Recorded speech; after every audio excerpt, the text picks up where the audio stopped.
Hi hello welcome to post 360. నేను మీ మురళీరపల్లి.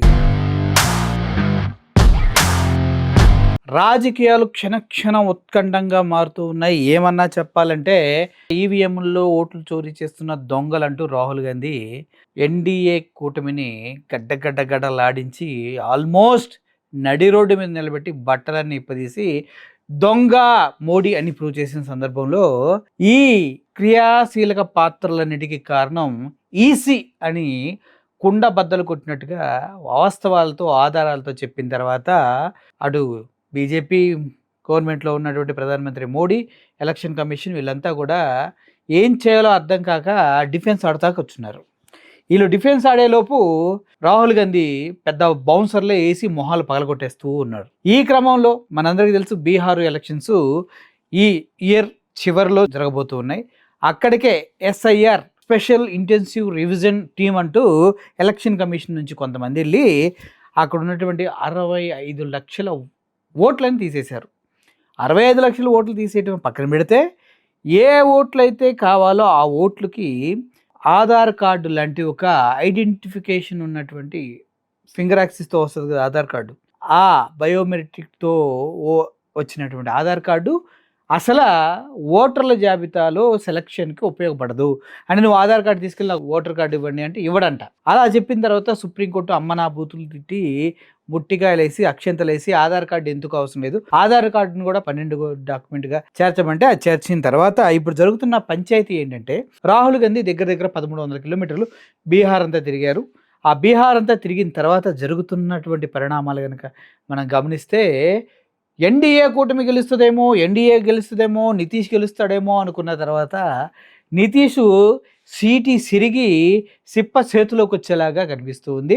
అక్కడ ఉన్నటువంటి ఆర్జేడీ, అదే మన లాలూ ప్రసాద్ యాదవ్ వాళ్ళ కొడుకు వీళ్ళ పార్టీ ఆర్జేడీ, ఆ పార్టీకి ఎడ్జ్ ఎక్కువగా వస్తుంది. ఎందుకంటే ఎన్డీఏ కూటమి ఇంత తప్పులు తడగా దొంగలని నిరూపించిన తర్వాత మొత్తం ఎడ్జి ఇండీ కూటమికి తీసుకుంది. ఇండీ కూటమిలో భాగస్వాములైనటువంటి లాలూ ప్రసాద్ యాదవ్ వాళ్ళ పార్టీ ఆర్జేడీ అనేది ముందంజలో పరుగులు తీస్తుంది అని చెప్తూ ఉన్నారు. ఇది నేను చెప్తున్న మాట కాదు.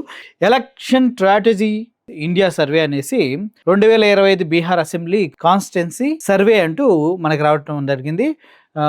మెట్ల ఆంజనేయులు గారు ఈ సర్వేని ఇవ్వడం జరిగింది. ఈ మెట్ల ఆంజనేయులు గారు ఇచ్చిన సర్వే గురించి క్లియర్గా చెప్పాలంటే ఇది హై ఎండ్లో కరెక్ట్గా మంచి సూపర్విజన్లో పాయింట్ టు పాయింట్ శాంపిల్స్ తీసుకొని చేసినటువంటి సర్వే ఇది. దీనికి నేషనల్ వైజ్ ఒక రికగ్నైజేషన్ ఉంది ఈ సర్వేకి. సో బీహార్ అసెంబ్లీకి మొత్తం 243 స్థానాలు ఉన్నాయి. అండ్ ఇంకోటి ఏంటంటే దగ్గర 9 కోట్ల మంది ఓటర్లు ఉన్నారు బీహార్లో. అర్థమైందా? 9 కోట్ల మంది ఓటర్లు ఉన్నటువంటి అత్యంత పెద్ద కాన్స్టిట్యున్సీ, అది 243 అసెంబ్లీ స్థానాలు ఉన్నటువంటి కాన్స్టిట్యున్సీ. ఈ కాన్స్టిట్యున్సీలో జూలై 10th నుంచి సెప్టెంబర్ 10th వరకు అంటే 3 months కంప్లీట్ సర్వే చేసిన తర్వాత వచ్చినటువంటి రిజల్ట్స్ ఏమున్నాయో అనేది మీకు చెప్పే ప్రయత్నం ఇప్పుడు నేను చేస్తూ ఉన్నా. ఇక్కడ 2 పార్టీలు ఆర్జేడీ, జేడీయూ. ఆర్జేడీ వచ్చేసి లాలూ ప్రసాద్ యాదవ్ గడ్డి కుంభకోణంలో గతంలో అవినీతిపరుడు అంటూ ముద్రేసుకున్నటువంటి లాలూ ప్రసాద్ యాదవ్ వాళ్ళ కొడుకు ఆర్జేడీలో ఉన్నారు. వాళ్ళు రాహుల్ గాంధీ వైపు ఉన్నారు. నితీష్ కుమార్ గురించి మనందరికీ తెలుసు. నితీష్ కుమార్ ఎవరు దొరికితే వాళ్ళ కాళ్ళు పట్టేసుకొని ముఖ్యమంత్రి అవడానికి పీఠాన్ని వదలకుండా అతుక్కుపోయిన వ్యక్తి. కావాలంటే మోడీ కాళ్ళే కాదు ఎక్కడైనా పట్టుకొని ఏమైనా మాట్లాడగలిగినటువంటి వ్యక్తి నితీష్ కుమార్. మన ఆంధ్రప్రదేశ్లో చంద్రబాబు నాయుడు గారు ఎలాగో అక్కడ బీహార్లో నితీష్ కుమార్ గారు అలా అనమాట. ఎందుకంటే ఇప్పటివరకు నితీష్ కుమార్ సొంతగా గెలిచింది లేదు, ఏదో ఒక పార్టీ అది ఇది పక్కన పెట్టుకుని గెలవటమే. సో ఆ క్రమంలోనే ఇప్పుడు ఈ ఎలక్షన్ సర్వే అనేది ప్రాధాన్యత సంతరించుకుంది. ఇది చాలా చాలా ఇంపార్టెంట్. ఎందుకంటే బీహార్లో గెలిస్తే మొత్తం తల్లకిందులయ్యే అవకాశం ఉంది. ఇప్పుడు ఎన్డీఏ కూటమి కూడా తల్లకిందులై అధికారం ఇండీ కూటమిలోకి వెళ్ళే, ఇండీ కూటమి అంటే కాంగ్రెస్ పార్టీ హస్తగతమయ్యేటువంటి అవకాశం ఉంది. ముఖ్యంగా ఇది చూసుకున్నట్లయితే projection of voting share, party wise voting share అంటూ ఇవ్వడం జరిగింది. పర్సంటేజ్ ఎంత ఉంటుందని ఎన్డీఏ కూటమికి 32.4% ఉంటుందంట. మొత్తం ఒక 100 ఓట్లు అనుకుంటే 100 ఓట్లో 30 మంది వేస్తారు, మిగిలిన ఓట్లు వేయరు. అదేవిధంగా ఇండియా కూటమికి చూసుకున్నట్లయితే 41%, నిజం చెప్పాలంటే మంచి ఓటింగ్. 10 కోట్ల మందిలో 41% అంటే దగ్గర 4,10,00,000 మంది ఇండియా కూటమికి వేస్తారని చెప్తున్నారు. అదేవిధంగా జేఎస్పీ వాళ్ళు 17% షేర్ తీసుకుంటారు. ఎంఐఎం అదేవిధంగా ఇంకా వేరే వాళ్ళంతా కలిసి ఒక షేర్ తీసుకుంటారు. ఎంఐఎం కూడా 2.5% ఓట్లు అనేది వచ్చే అవకాశం ఉందంటూ ఒక సర్వే వెల్లడించారు. అయితే ఇక్కడ ఎంఐఎం ఓట్లు అనేవి కీలక పాత్ర పోషించబోతూ ఉన్నాయా అంటే ఎస్, ముస్లింలు కూడా అధిక సంఖ్యలో ఉన్నటువంటి కాన్స్టిట్యున్సీ ఏంటంటే బీహార్ అనమాట. ముస్లింల ఓట్లు ఎప్పుడు కూడా ఇక్కడ కీలక పాత్ర పోషిస్తూ ఉన్నాయి. ఒకవేళ ఎంఐఎం కనుక ఇన్వాల్వ్ అయ్యి ఓట్లు కనుక చీల్చగలిగితే అప్పుడు ఎన్డీఏ కూటమికి కొద్దిగా పాజిటివ్ వైబ్స్ వచ్చే అవకాశం ఉంది. ఎందుకంటే ఎంఐఎం ఓట్లు చీల్స్తే అది ఎన్డీఏకి ఫేవర్ అయ్యే అవకాశం ఉంది, ఇండి కూటమికి తగ్గే అవకాశం ఉంది. సో వేరే వాళ్ళు అదర్స్ ఎవరైనా కూడా 7.45% అంటే ఓకే, అది ఎలాగో ఇంకా దాన్ని ఎవడు మార్చలేరు. అయితే ఇక్కడ యాదవుల ఓట్లు, బీసీల ఓట్లు ఎక్కువగా లాలూ ప్రసాద్ యాదవ్ అదేవిధంగా కాంగ్రెస్ పార్టీకి పడే అవకాశం ఉందంటూ చర్చలు జరుగుతూ ఉన్నాయి. అది కాకుండా నితీష్ కుమార్ కూడా బీసీ అయినప్పటికీ కూడా అతనికి అంతగా నమ్మకం లేకుండా తయారైంది నితీష్ కుమార్కి అని తెలుస్తుంది. వీనికి కొన్ని దళిత ఓట్లు ఉన్నప్పటికీ కూడా ఆ దళితులంతా కూడా ఎప్పుడైతే రాహుల్ గాంధీ టూర్ చేసి 1300 కిలోమీటర్లు తిరిగి చేతిలో మన రాజ్యాంగాన్ని, కాన్స్టిట్యూషన్ పట్టుకొని అరే ఇదిరా దీన్ని మోసం చేస్తున్నారా, రాజ్యాంగాన్ని ఇలా ఓటు హక్కుని దొంగిలిస్తున్నారు అంటూ ప్రతి ఒక్కరికి పేరు పేరుని పిలిచి ఎండ వాన ఎటువంటి సిచ్యువేషన్లోనూ దడవకుండా నిలబడి క్లియర్గా చెప్పిన తర్వాత ఇంకేం లేదు, అయిపోయింది బీజేపీ పరిస్థితి అయిపోయింది.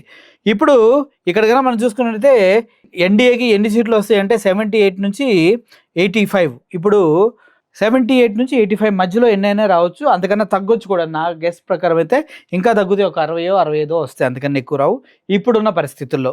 ఇంకా అంతకన్నా లాబింగ్లు చేసి మళ్ళీ ఈవీఎంలు మేనేజ్ చేస్తే మళ్ళీ చెప్పలేము. అదేవిధంగా ఇండియా కూటమి అంటే కాంగ్రెస్ పార్టీకి సంబంధించినటువంటి కూటమి వాళ్ళందరికీ 125 నుంచి 131.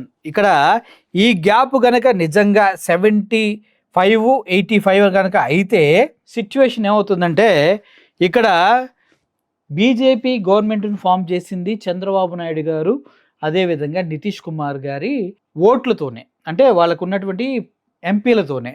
ఇది గనక నిజంగా అసెంబ్లీలో ఈ మ్యాజిక్ ఫిగర్ 125 నుంచి 135 గనక సీట్లు వస్తే నితీష్ కుమార్ ఓడిపోతాడు. ఓడిపోయిన వెంటనే అతనికి ఉన్నటువంటి సపోర్ట్ మొత్తం జంప్ అయిపోతుంది. అప్పుడు బీజేపీకి ఉన్న సపోర్ట్ మైనస్ అయిపోతుంది. ఇండియా కూటమికి ఓట్లు పెరుగుతాయి, సీట్లు పెరుగుతాయి. తద్వారా టోటల్ సిస్టంలో ప్రధానమంత్రి సీటు కిందకి ఎసరు వచ్చే అవకాశం ఉంది. ఇది బీహార్లో జరగబోతుంది. ఎవరు ఏమనుకున్నా, ఎవరు ఏదనుకున్నా కూడా ప్రస్తుత రాజకీయ పరిస్థితుల్లో యువత అనేవాళ్ళు చాలా చాలా చాలా చాలా కీలక పాత్ర పోషిస్తూ ఉన్నారు. యువత కనుక మనం చూసుకున్నట్లయితే 2022లో చూసుకున్నట్లయితే శ్రీలంకలో యువత పోరు చేసి అధికారుల్ని, నాయకుల్ని రోడ్లెమ్మట ఎంటబడి కొట్టిన సందర్భాలు మనం చూస్తూ ఉన్నాం. ఎందుకంటే అవినీతి బాగా పెరిగిపోయింది, ప్రజల్లో కనీసం తినడానికి తిండి కూడా లేని సిచ్యువేషన్ ఏర్పడింది. ఆ తర్వాత కనుక మనం చూసుకున్నట్లయితే 2024లో మన పక్కనే ఉన్నటువంటి బంగ్లాదేశ్లో కూడా అవినీతి పెరిగిపోయి జనాల జీవితాలతో ఆడుకుంటూ ఇలాగ ప్రాథమిక హక్కుల్ని తోసి పక్కన పెట్టి నిరంకుశంగా ఉన్నటువంటి నాయకుల్ని తరిమి కొట్టారు. రీసెంట్గా మనం చూసుకున్నట్లయితే మన పక్కన కంట్రీ అయినటువంటి నేపాల్లో మనం చూసుకున్నట్లయితే 2 రోజుల్లో జెన్జీస్ అంటే 95 తర్వాత పుట్టినటువంటి యూత్ మొత్తం కలిసి ఒక మాట మీద నిలబడి ప్రభుత్వాన్ని, అధికారుల్ని చెప్పుతో కొట్టి రోడ్డు మీద నడిపించి ప్రజాస్వామ్యాన్ని రక్షించుకునే పరిస్థితులు ఇప్పుడు ప్రపంచవ్యాప్తంగా జరుగుతున్నాయి. నాట్ ఓన్లీ శ్రీలంక, మలేషియాలో కూడా జరిగింది, ఆ తర్వాత ఇప్పుడు నేపాల్లో జరిగింది, ఇంకా చాలా కంట్రీస్లో ఇలా జరుగుతుంది, ఇటలీలో కూడా జరిగింది. ప్రజలు తిరగబడినప్పుడు ప్రభుత్వాలు కూలిపోతూ ఉంటాయి. ఇప్పుడు రాహుల్ గాంధీ చేస్తుంది కూడా అదే. ఓట్ చోర్లని బయటకు తీసి బట్టలిప్పేసి రోడ్డు మీద నిలబెట్టే ప్రయత్నం చేస్తున్నారు. మొన్నటి వరకు మనం ఆటం బాంబేసా అన్న రాహుల్ గాంధీ రాబోయే రోజుల్లో హైడ్రోజన్ బాంబు వేయబోతున్నాను. ఆ తర్వాత మోడీ అనే వ్యక్తి కనీసం మనిషిగా కూడా ఏ ఒక్కరు గుర్తించరని మాట్లాడటం కూడా ఇప్పుడు చాలా చాలా చర్చనీయాంశంగా మారింది. ఈ క్రమంలోనే బీహార్ ఎలక్షన్స్లో బీజేపీ గనక ఒక అటు ఇటు జరిగినా కూడా కాంగ్రెస్ పార్టీ చాలా ఎత్తుకు ఎదిగి కొన్ని సంవత్సరాల వరకు బీజేపీని తొక్కి పట్టేయగలిగే శక్తి సాధించుకుంటుంది అనటంలో ఎటువంటి సందేహం లేదు. అయితే ఇప్పుడు జెన్జీస్ ఎలా అయితే పోరాటం చేసి నేపాల్ని వాళ్ళ హస్తగతం చేసుకొని అవినీతి పనుల్ని తరిమి కొట్టారో అలా ఇండియాలో కూడా జరుగుతుందా అంటే ఓటు చోరీ చేసినా మనం మూసుకొని ఉన్నాం. రైతులు 1.5 ఇయర్ ఢిల్లీలో ధర్నా చేసినా కూడా మూసుకొనున్నాం. మణిపూర్ అల్లర్లు, ఆడపడుచుల్ని రోడ్డు మీద బట్టలిప్పించి సామూహికంగా మానభంగాలు చేసినా మూసుకొని కూర్చున్నాం. పుల్వామా అటాక్‌లు కావచ్చు, పెహల్గాం దాడులు కావచ్చు, ఇవన్నీ చేసినా కూడా మనం ఒకే ఒక మాట వల్ల ఆగిపోతున్నాం. హిందువులం.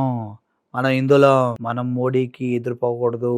ఈ టాపిక్ మాట్లాడితే మోడీ అందరి ముందు చులకనైపోతాడు. మనం ఏం చేయాలి? కేరళ ఫైల్స్ సినిమా చూస్తే చూడాలి, కాశ్మీర్ ఫైల్స్ సినిమా చూస్తే చూడాలి, ఇంకా వేరే ఫైల్స్ అన్నీ చూస్తే అది మోడీకి అనుగుణంగా చేస్తే వాటిని చూడాలి తప్పించి 2,00,00,000 ఉద్యోగాలు ఎక్కడ పోయినాయని మోడీని ఎవరైనా ప్రశ్నించే దమ్ముందా? లేదు. అరే బ్లాక్ మనీ తీసుకొస్తా అన్నావు, ఎప్పుడు తీసుకొస్తావు ప్రశ్నించే దమ్ముందా? లేదు. పోనీ భయ్యా డబ్బులు తీసుకెళ్లారు కొంతమంది దేశం నుంచి దొంగలు, వాళ్ళ దగ్గర నుంచి కలెక్ట్ చేసి బ్యాంకులు కట్టండి, కడతావా? కట్టవు. అదానికి, అంబానీకి, నీకున్న తొత్తులకి ఎవరైతే మీ ప్రాంతం నుంచి వస్తారో వాళ్ళందరికీ ఆస్తులు దోచిపెట్టి, సంస్థలు దోచిపెట్టి, చివరికి అడవులను కూడా దోచిపెట్టుతూ ఉంటే మూసుకొని చూసుకుంటూ కూర్చోవడం తప్పించి, అయినా నీ ఓటు నువ్వు దొంగతనం చేస్తుంటేనే కదలకుండా కూర్చున్న చేతకాని యువత ఉన్నటువంటి ఇండియాలో మళ్ళీ బీజేపీ గెలుస్తుంది అనటంలో కూడా సందేహం లేదు. కానీ సర్వేస్ మాత్రం వేరే విధంగా చెప్తూ ఉన్నాయి. చూద్దాం ఈ సర్వేస్ ఏం తేలుస్తాయి, ఈ సర్వే నిజమవుతుందా లేదా? ఒకవేళ ఇదే నిజమైతే మాత్రం ఇండియన్ హిస్టరీలో బీజేపీ ఇంకెప్పటికి కూడా అధికారంలోకి రాకుండా చేస్తారేమో అనిపిస్తుంది. మీరేమంటారు? ఏదేమనుకున్నా జెన్జీస్ లాగా ఇండియాలో కూడా విప్లవం రావాలి అని కోరుకునే వ్యక్తుల్లో నేను కూడా మొదటి వ్యక్తిని. అవినీతి పరులైనటువంటి ప్రతి ఒక్క రాజకీయ నాయకుడిని ఎలా నేపాల్లో, శ్రీలంకలో బట్టలెప్పదీసి కొట్టి తరిమేశారో అటువంటి రోజులు రావాలి.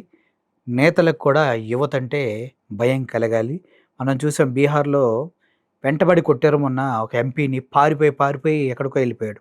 అలాగే ప్రతి ప్రదేశంలో, ప్రతి స్టేట్లో, ప్రతి అన్యాయం జరిగిన దగ్గర యువత మేలుకోవాలని, సోషల్ మీడియా అనే పవర్ఫుల్ అస్త్రాన్ని వాడుకొని వాస్తవాలని ప్రజలకు చేరవేయాలని, ఆ సామాజిక స్పృహ ప్రతి ఒక్కరిలో కలగాలని మనసారా కోరుకుంటూ సెలవు తీసుకున్నా. Thank you for watching this video. Murali signing off. Thank you so much.